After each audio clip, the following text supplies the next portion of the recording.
এই যে দেখুন ভালোভাবে নেড়ে চেড়ে আমি মাংসটা দিয়েছি। তারপর এখন ঢাকনা দিয়ে ঢেকে রেখে দিলাম আবারও।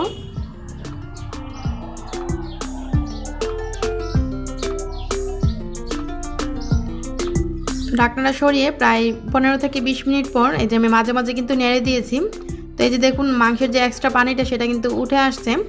তো আরও একটু সময় লাগবে। আর আমি এই মাংস রান্নাটাই কোনো মাংস মানে আলাদা কোনো পানি ব্যবহার করব না, আলাদা পানি ছাড়াই মাংসের যে এক্সট্রা পানিটা উঠে আসলে সেই পানি দিয়ে কিন্তু মাংসটা সুন্দরভাবে সিদ্ধ হয়ে যাবে।